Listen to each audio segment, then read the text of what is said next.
Okay, this is Jimmy Jive, and you're listening to Motor City Rock Talk.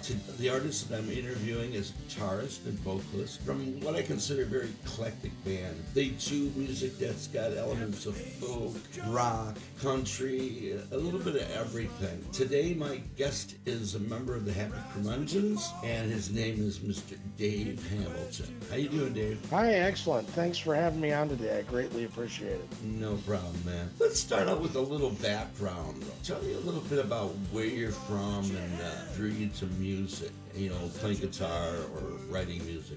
Sure. Yeah. I mean, I had a pretty interesting beginning, kind of like everybody else. I got my first guitar at 8 and then started taking lessons seriously at 12. And by the time I ended up going to college, I kind of had an interesting major and minor. I was a pre-med major and a music minor in college. I kind of traveled all over. I was at Ohio State for a bit, ended up doing my undergrad and finishing that music minor up at Miami of Ohio in Oxford. And while I was there, I was playing with cover bands and doing that kind of thing on the college campuses. Miami is really close to Cincinnati, and obviously we weren't that far from Ball State and Ohio State. Did that circuit, but while I was there, I was lucky enough, in one of my classes we had to write original music, and I actually wrote a song that ended up being on Meant to Be. I ended up doing it years later, but I had Soulsville written back then, and I had entered it into a contest, and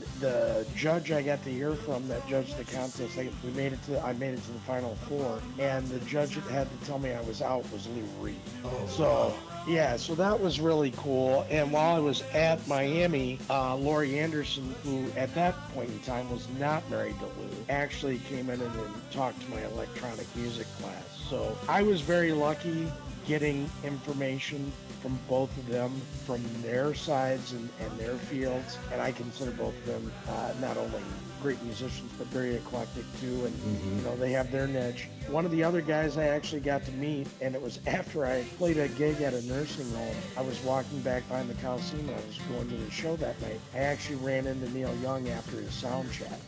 And I thought, I had heard some stories about Neil, and I can tell you that they weren't true as far as him being quick and brash and nothing of the sort. When I walked by, he was hungry and he told me, "Hey, I got a steak on the bus." And I said, "Hey, can you sign my ticket?" And he said, "Do you have a pen?" I said, "I don't have one with me." He goes, "I'm going to go eat my steak." He goes, "Hang out. I'll come out. If you're still here, I promise I'll sign it." Not only did he sign my ticket, he took time to ask me where I played, what I played, that kind of thing. But the lasting memory I got from him is he just told me, he said, I told him that I played that at a nursing home, and kind of begrudgingly, and Neil was like, "Dave, first of all, you know how many other musicians want a paying gig? So good for you. You get to work out some tunes." And he goes, "But I don't care if it's one person or 1,000. Always do your best and do your best show, because you never know who's going to be out there that can change your life." That's true. Musically. And that just stuck with me. I was like, wow, that's, and all these years afterwards, and that's going back to 1987 when he told that to me. It still rings true today. He was 100% correct. Then he went into the Coliseum and rocked our heads off with Crazy Horse. So I have a great memory of that show. I'm sure.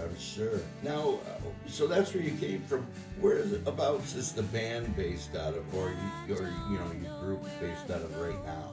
We're pretty much out of Metro Detroit. I had moved back to the Michigan area in the 2000s and out of Rochester. I would just go out, play with friends, do studio stuff when I could get called in, for a jingle here and there, that kind of stuff, that somebody needed some guitar or something. But I was actually working at my day job. I ended up switching from pre-med, and I went into pharmacy, and that's what got me to Michigan. Is I ended up going to Ferris State, and I ended up coming back years later down the road, and 2015 comes up. The Flint water crisis was going on, and I was asked by a couple of friends to come in and play a show at Churchill's Food and Spirits right downtown on Saginaw. things kind of spiraled from there. I ran into a really good friend of mine, Jeff Warner, who ended up becoming part of the Happy Curmudgeons, and he's a fantastic songwriter, musician in his own right.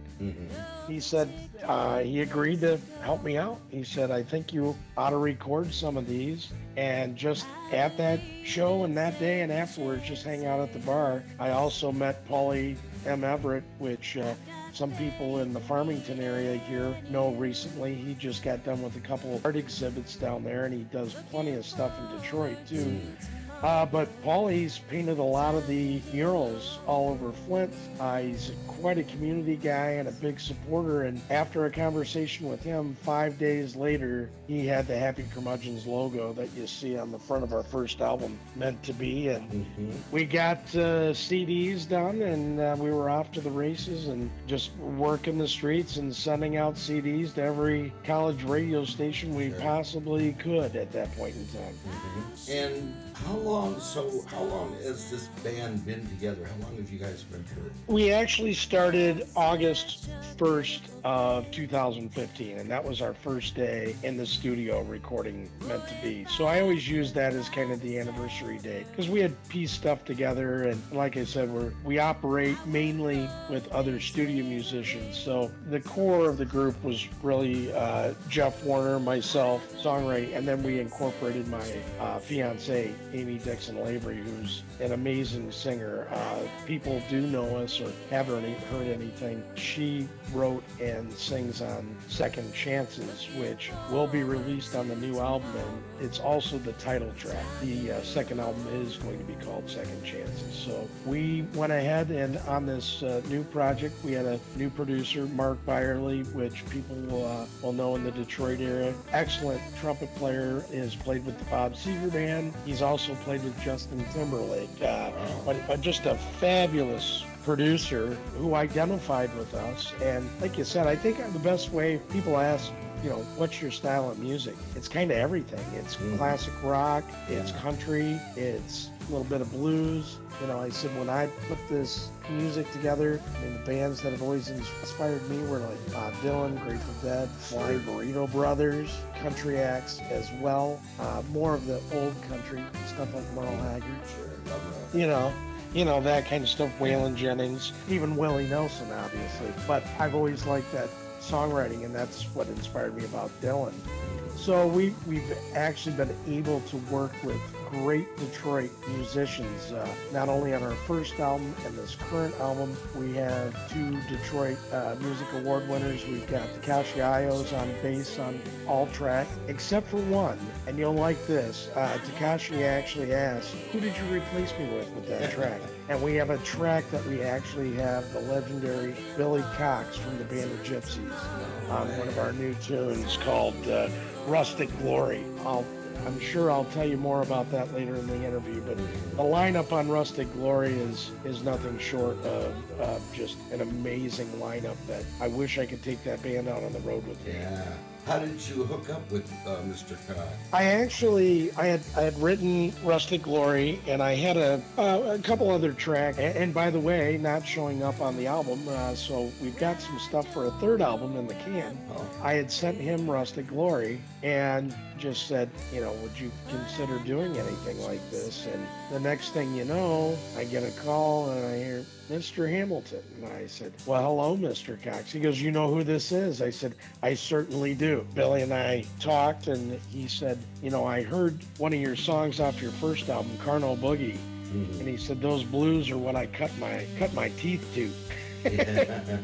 And I absolutely love that. I was actually able to meet him in Rochester 2 years ago, playing for a great charity event for wounded vets 2 years ago, and we were able to get Rustic Glory done, and Billy's remained not only just endeared to me and for doing this, but somebody that my dad had passed away in 2022, and Billy actually took the time to check and call and just make sure I was doing okay. and that meant the world to me. His wife Brenda is his manager, and you can't imagine two sweeter people, and they've become part of my family now. You know, obviously the stories are there. If people want to look up Billy Cox, they can look up on YouTube Billy Cox Starman, and he gives some anecdotes about the road and playing with Jimmy and everything. But I just, as far as a musician, he is so amazing for what he does and what he can do. And he was a difference on that tune, but I'm just going to share it now. Just on that tune, I wrote Rustic Glory, and I played acoustic on that. So obviously the legendary Billy Cox on bass. But we have another great Michigan musician on this who needs to be recognized more than one song. So we've got Bobby Balderrama from Question Mark and the Mysterians.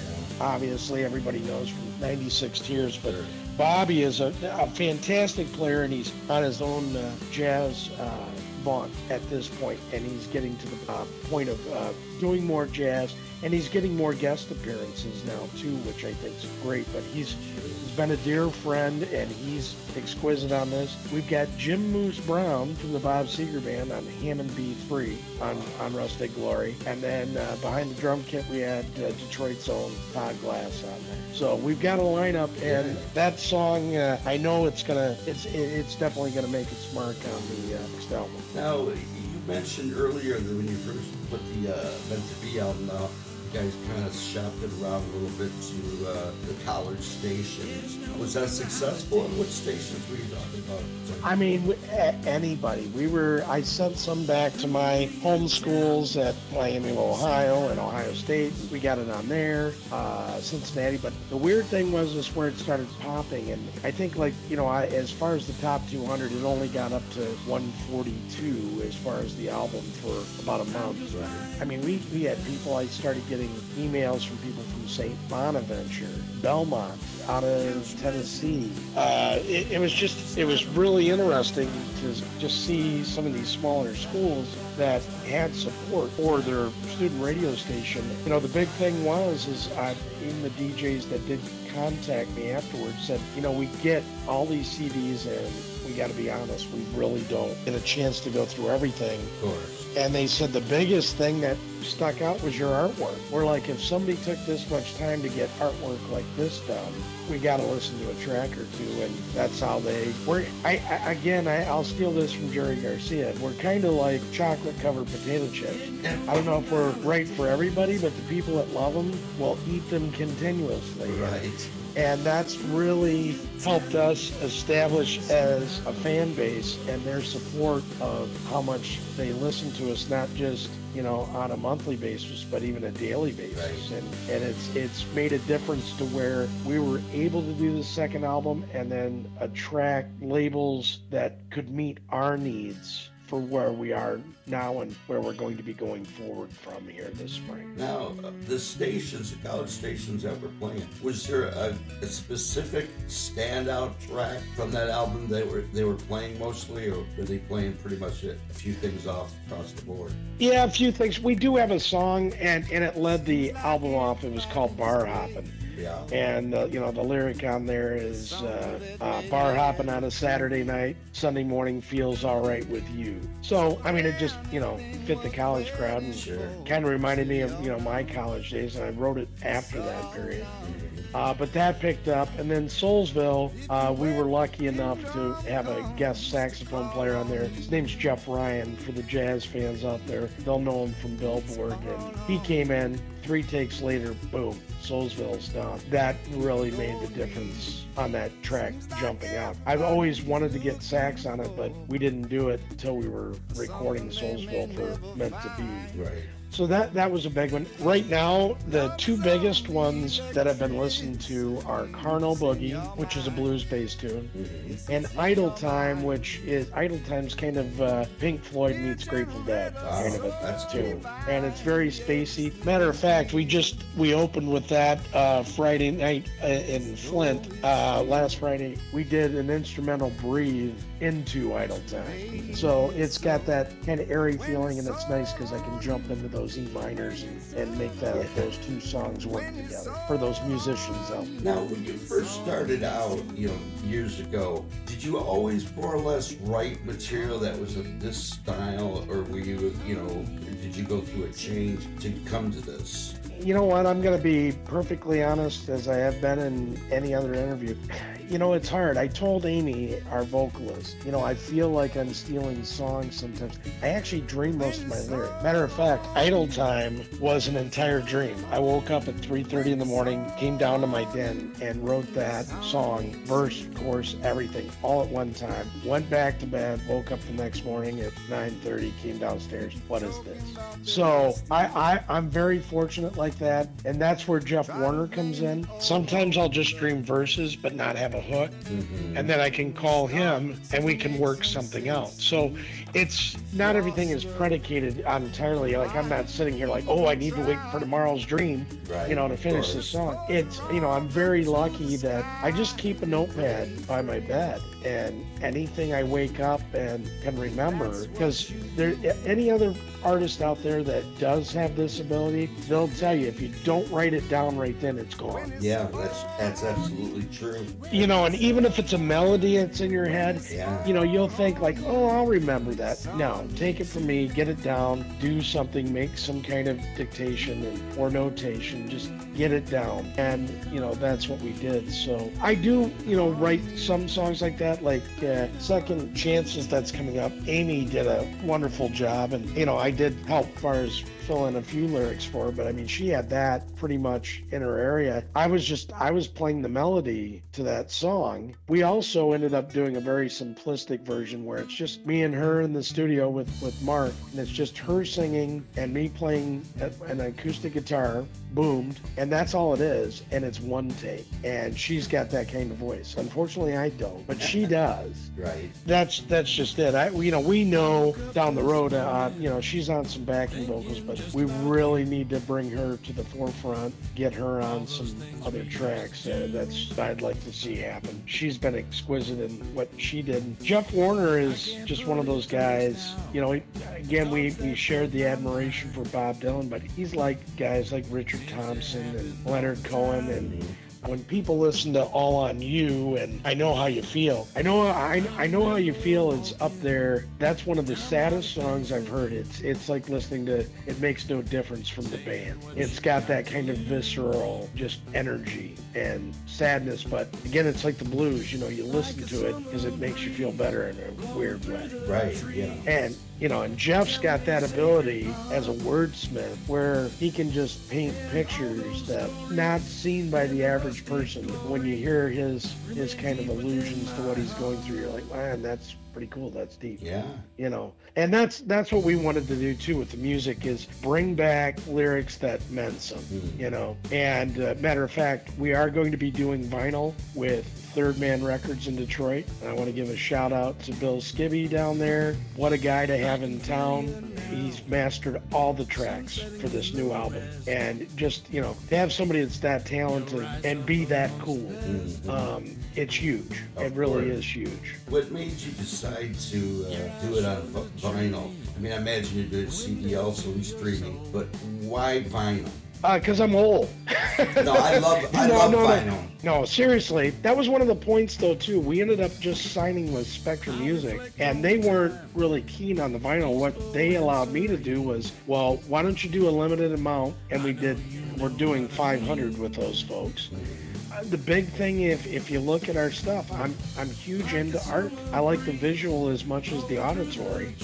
And Paulie M. Everett, if you haven't seen him, look him up on Facebook. He's based out of Flint, but he does stuff all the way down, through Detroit. He's down on a regular basis. He's even painted murals down in Pontiac down there and just done an exquisite job. So I was like, what could we do with these guys? And working with TJ down at Third Man, he's like, Dave, you can do colored vinyl. So, the label wasn't as apt as I was to back this for the monetary amount to get that out, but I was like, that's what I want. Right. You know, and we're still able to do this, and we're looking at trying to keep the copies down to, they should be between $20 and $25. But I mean, you're going to have an exquisite piece of art.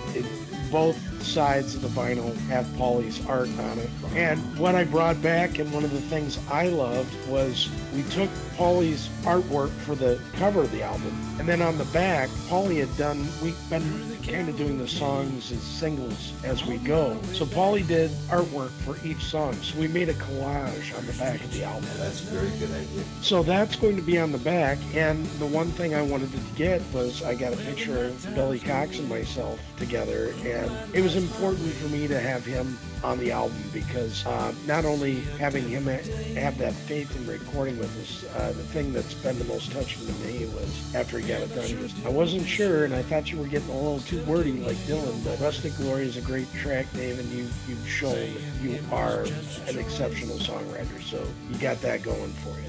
And that meant the world to me, coming from somebody like that who's worked with people, he's been around. You had mentioned earlier that the producer you're working with now is with Seeger Trumpeter. Where exactly? What studio is this that you recorded this at? He's actually, he does have a studio set up in his home called it's Longview Sound. And but he records other acts there too. I know he's just worked with another brass group too that he's working with. As far as the tracks, when we need to get full band on stuff, we use Josh Ford over at the Sound Shop there in Macomb, and anybody from that area, they'll know him. Matter of fact, I just recently met Greg Nagy, who plays with Larry McRae. Greg's working on a new album down there. We are actually looking at doing a show together. Greg is going to be part of the bill. We're playing a show in Linden at the Barn in Stony Acres that we'll be posting later online as far as that show. But thrilled to get him. But like you said, you got these guys that, I mean, we're so blessed to have so many talented people, and that's what I had just mentioned in one of my other interviews. Everybody was like, wow, you're not as self-centered as some of the other people. I'm like, no, I couldn't do this without these other people. And again, it's like when you have a song down, I might have an idea, but where it ends up is usually someplace different. Right. It's still, it has that source and that soul of what you felt, but where it ends up, sometimes it's a completely different vibe and thing. Sure. And it can be a great thing too, Absolutely, collaboration. Definitely. And that's what I like doing, because, that was one of the questions. Why didn't you just do the Dave Hamilton Band? Because it isn't that. The nice thing is I can showcase other artists in here, and I kind of, stole Donald Fagen and Walter Becker's blueprint of let's bring the best together and just write incredible music. So that's another influence. I love Steely Dan. I know they get their comeuppance on some other things, but I just think they're an exquisite band, and always have been. Yeah, I've seen them a number of times. Love that band. Yeah, I just saw Skunk Baxter was at Magic Bag, and we got to talk after the show. Wow. What a kind individual. Talked about the album. He asked who was on it, and one of the other guys we've got on this, we have a track that I think is really going to kind of skyrocket us more into a pop level called Be Kind. And that's what the song's about. It just is basically singing the golden rule to people, but we have a horn section on there that you mentioned. Mark Byerly not only plays on that, we got him to bring out his trumpet, but we got Dave McMurray from Detroit, who's also was part of Was Not Was, and he's going back out with Don Was and his new band. Dave's going to be a part of that. I happened to run into Dave when he was playing with Bob Weir down at the Fillmore a couple years ago, and brought up the track, and he said, send it to me. And he's like, I'm in. I want to be in. That's very cool. Yeah. When do you expect to have the new album out? Or? Be perfectly honest with everybody, and anybody that's a musician is in the same realm. Now that we've signed, it goes through a different regimen. Like we have publicists now. We had to get, and it's interesting because, they do different mastering for CD versus vinyl, and then what's going to go on to iTunes. Right. And so we just literally got that done at the beginning of this week. So Monday, matter of fact. Right. So those go over to Spectrum Music there, Spectrum Music Group. Once they get it, they will come up with a plan. I mean, we're hoping that this will be out by late spring. But as far as the vinyl, we've just now completed the artwork and got the template set over. The tracks are already there. So now it's just setting up a date with those folks when we can do the pressing. So we just want to align our release of the vinyl with when Spectra wants to release this digital. Right. So that's what we're looking at right now. But we're going to have new music out definitely late spring, earliest of summer at the latest. Now, what would you think would you say is the biggest difference other than the producer? Because before we started this interview, you mentioned how you weren't all that happy with the first album, despite that you felt it was rust. But what do you feel is the biggest difference between the first album and this album coming out? I really do. I mean, obviously, Mark Byerly is the number one reason why this has turned out the way it was. The people that know Mark and hear this know what kind of ear he has, his attention to detail, and he's a perfectionist. So all things I totally admire, and some of the things that I don't necessarily have the patience for, he does, and makes me hit those notes, you know. Right. I go back, redo that, you know, I know we can do this. And the best part is he'll give an idea, but it's not anything, it's like set in concrete. Like, you don't come in and it's like, hey, I've got these notes written down, go through this for me. Right. And that's what he's allowed us to be, us, which is first and foremost. We've grown a lot since Meant to Be. The songs are definitely deeper. I think they're better. We've learned what we didn't want to do. Not rush tracks. I don't want to necessarily take 4 years to get another album out. Right. Because that's how long it took. You know, obviously we started Second Chances, and I'm not kidding, within 2 weeks everything was shut down with the pandemic. Right. Yeah. You know, and that was a problem. Even just trying to get together. I mean, we were literally playing over the phone, you know, for something to do and work out some tracks. The only benefit for me is I got to sit down and really take a look at these songs and what I wanted on these albums, you know, or on this album. The irony is, though, is it took 4 years to get to this point and have something that I'm extremely happy with, but the whole album lasts 37 minutes and 30 seconds. So, you know, it is what it is. And we have a track that's a 1 minute track on there. Simple blues tune. It's done in an open G. It's kind of my homage to Keith Richards. And I hope people get it. It's called U.S. Healthcare Blues. And so it was appropriate for that time. Yeah. Was there ever any consideration, because of how you felt about first album, to taking maybe a song from that and putting it on the new album, you know, redone, or, you know, like Soulsville or Bar Hoppin'? Was that ever a consideration, or you just wanted to get a fresh slate? Well, we wanted a fresh slate, but I'll be honest with you, especially after this last show, there is a song I absolutely love on that first album that we do acoustically, and there's actually a good video on YouTube that you can watch. It's called Third Coast. I know it's been out a while, so it's been viewed over 150,000 times on YouTube, and we've done comparable numbers on Spotify. I know it's done that well on there, but it's called Third Coast. But just like any musician will run into, you know, it's evolved over time, and it's changed so much that Amy actually brought that up. Like at the end, we have it drawn out where we're all taking vocal turns, you know, doing the, you know, Third Coast is calling it, but every voice comes in, and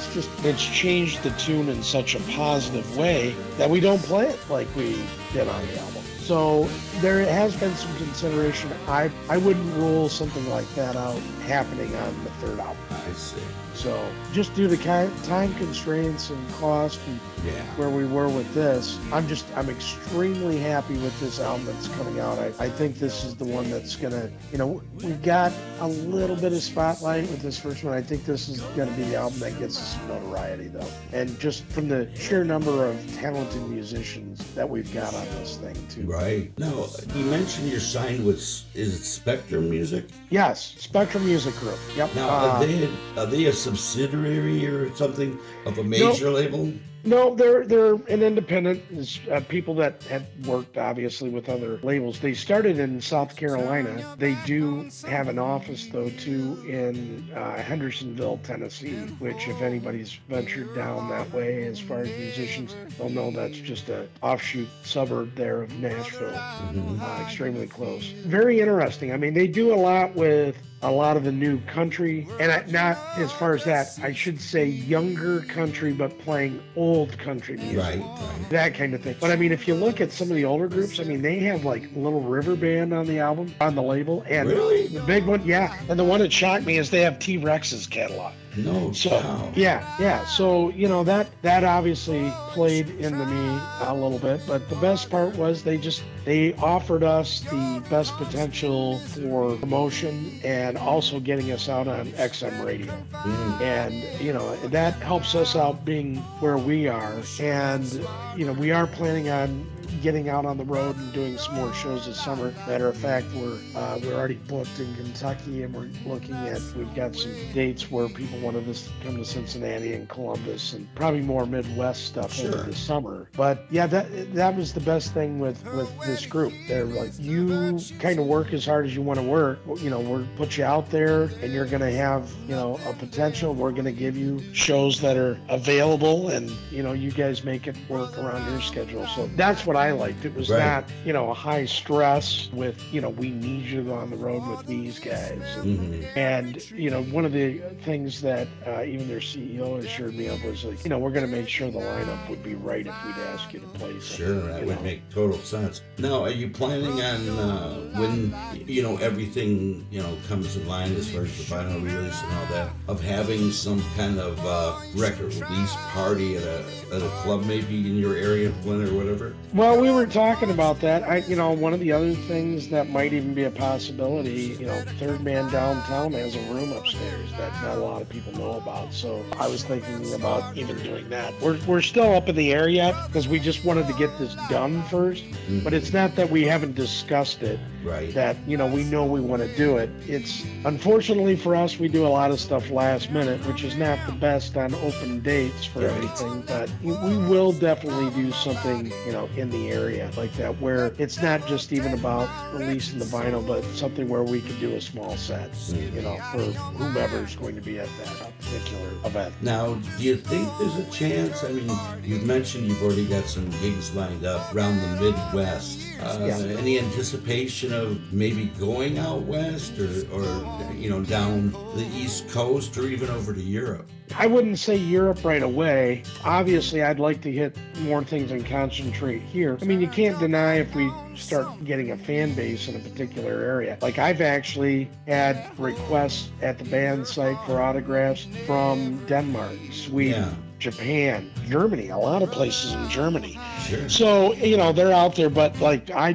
luckily last year I was able to play just solo. I was able to play a couple places down in North Carolina. I also got to play in Ithaca, New York. So it's getting out and doing that thing. I'm actually looking at, I'm going to be going down in July. I'm going down to see Hot Tuna, which for the people that don't know, it's Jorma Kaukonen and Jack Cassidy. Jorma has a songwriters kind of retreat called the Fur Peace Ranch. And Hot Tuna is doing 2 shows. The Saturday show that I'm going to is sold out, but Jorma actually has guitar seminars down there too.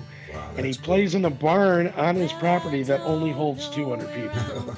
So how cool is that? Yeah. You can, get some acoustic Hot Tuna in an intimate area and be able to share some ideas, just kind of like what's been going on in Nashville, where, it's just songwriters come in with, a solid one and a couple ones that need work, and being able to sit around with musicians. And again, it kind of gets back to what we talked about. It's the collaboration. And it's always nice, to pick something up from somebody else. It's some little nuance. It could be a way of writing, it could be something lyrically, or it could be a lick, it just could be something different. Somebody could be a better slide player, a better finger player, a better pick player. Whatever you can learn from that other person. I think it's advantageous for all of us. It shouldn't be a competition. We should be trying to do the best we can for everybody. Yeah, absolutely. Because when you get down to it at the end, I mean, for me, when I come home from a hard day, I'll put something on that reflects that mood musically, and that's kind of my Prozac is music. That's me. Absolutely, I agree. Now, the thing I was going to ask you, because you're on Spotify and imagine some of the other streaming services. Sure. Are there any ways, are they set up to help you in any way as far as the streaming know where these streams are going to? As you'd mentioned, you're getting people from Europe or Germany or whatever wanting autographs. Do they have a way of telling you what regions these are coming from? They do, and that's the only advantage. Now, I am going to talk a little bit bad about Spotify. And, no, I've heard it all. and I know how, it kind of goes back to the old days when Dave Grohl was talking about Napster, but the problem with Spotify is the accountability. And then, you see these streams, and for all of us, I mean, you're either working with somebody like DistroKid, TuneCore, or CD Baby, right, and you're reliant on them to get royalties for you. It's very hard as an individual person or band to get these groups to pay you accordingly for what you get out. And, I've known people that have been way more successful than us, and they've even got less money than we have from royalty on some things. That's where it's wrong. For as much time, and like we've said and what I put in there, obviously it's a labor of love at this point. We're still in the hole from that. But again, that's not what we're doing this for. Why? Right. I'm old enough now, I could have gone the other direction, but my love of music has led me to this, and this is what makes me the happiest. Right. I'm just trying to do something to put it out there for other people that feel the same way. But these platforms are extremely tough. I mean, it's easy to get something, you can upload it on YouTube, and it does give you an advantage where people can see you. That's the biggest thing. To be out there and be represented and learning everything. I mean, it's a lot. Yeah. I mean, think about that for me, even me being like at the top of the food chain for the Happy Curmudgeons. I mean, I've got people, I don't even get on TikTok. I've got 2 kids that run it for me. I don't know. Exactly. They come in and film me and they put it on. They're like, oh, hey, we got monetized. I don't know what that means, kids. Money, I guess. Yeah. All right, keep doing it. And the biggest thing is you have to have trustworthy people in your circle. Yes, but absolutely. My main thing is I want to make music when it comes to the end of the day. I don't want to have to worry about how many likes did I get on this and what's happening on YouTube there. I mean, sure, you just want to make sure, like, oh my gosh, all right, it's taken off. There are people paying attention to it. So that's where we were, but iTunes is a lot harder. They don't really offer anything to you other than here's the end of the quarter, this is what you get, and then they show you. On Spotify, you can actually see who's listening to me throughout the world, not just the United States. Exactly. But the difference between the two, obviously, is iTunes, they're going to buy the track. Spotify, it's just a streaming service, that kind of thing. And somebody had told me this, and I thought it was very ironic, because I think it goes hand in hand with what you said about there. Back when, MTV came out, they had that first song, Video Killed the Radio Star. Pretty much what streaming has done to everything else. Because, it's great to have it out there for people to hear it, but they don't have to buy. You don't have to buy a damn thing anymore. You don't have to go to shows because people videotape them. You don't have to buy the merchandise. So I think it's killing bands as far as that. That's why we wanted to make the artwork something that attracted people. But you're definitely right as far as why a lot of bands don't make it. And, if you go back to the, 50s and 60s and you hear about payola, unfortunately, satellite radio is that. Yeah. Unless you have a 6-figure budget, you're not getting on there. You have to have representation that's going to be able to provide them and go, hey, we found these guys, they're solid, we want them on the radio. And even at that point, what we found out at this point is, they can target a track and even out like from our new stuff, but what your label will do, or your person that has the funds to approach them at this point, they can say like, hey, this is a really good track for your Spectrum channel or Coffee House channel. It's totally up to XM to where they put you. Right. They'll tell them, yeah, we like this, and then they tell you a week later, hey, we're placing your track, but it's going to go on here and here, and we're going to be playing it so many times this week in these time periods. So it's totally different than what you think, and it can be discouraging, but what you're hoping is that you're reaching that core base of people that care about music as much as you do and what you're doing, that they'll get involved and go, you know what, I will buy some merchandise from these guys. I'm gonna buy a shirt. I'll take time to buy a sticker, even $1 sticker like we have. It makes a difference for us. I've had people send me pictures. Hey, we're in Myrtle Beach. Check this out. And it's a Happy Curmudgeon sticker. That's great. Hey, I was down in Cincinnati. I was at a gas station. Check this out. I'm like, oh, hey, Happy Curmudgeon sticker. And then they're like, did you put that up? I'm like, maybe. Yeah. But it's one of those things where all those small things add up. I had a dear friend of mine who got to go over to Abbey Road. He put on a Happy Curmudgeon shirt and got his picture taken on Abbey Road. Oh, that's great. That's great. So it's neat things where, you've got that kind of support at first, but now that, like I said, you get somebody like Billy Cox in the mix, you get Mark Byerly involved, you get somebody like Dave McMurray out of Detroit, and not to mention Billy Cox and Bobby Balderrama. Right. We've got clout just with those names out there, but the thing is, all these guys are still making incredible music, and they've got something to be said yet, and that's why I love playing with them. The best part is, too, Jimmy, you can go in, close your eyes in the studio, and guess what disappears? Age. Yeah, that's right. There's no age. We play live right now. We've got an 18-year-old keyboardist, and he's fantastic, Dawson Rogers. And this kid is, when you just start playing, it's chemistry. It's either there or it's not there. And other musicians know what I'm talking about. Yeah. That's the best part. When you can go in, and it doesn't matter, have in there. We just had Tom Barshoff, who's a sax player, plays with the Mysterians, and he fit right in. It's like you get the right people and plug them in, they're going to flourish. And at the same time, they're going to end up finding out that they've got something a little bit in common with that other person. Right. And the more stuff you start doing, the better that chemistry gets. Yeah, that, and you're going to learn stuff from them also. It's gonna flow over into your music down the road. It's going to help you out. Every learning experience, from every musician you meet and work with, it's going to help you with that, making connections in the music.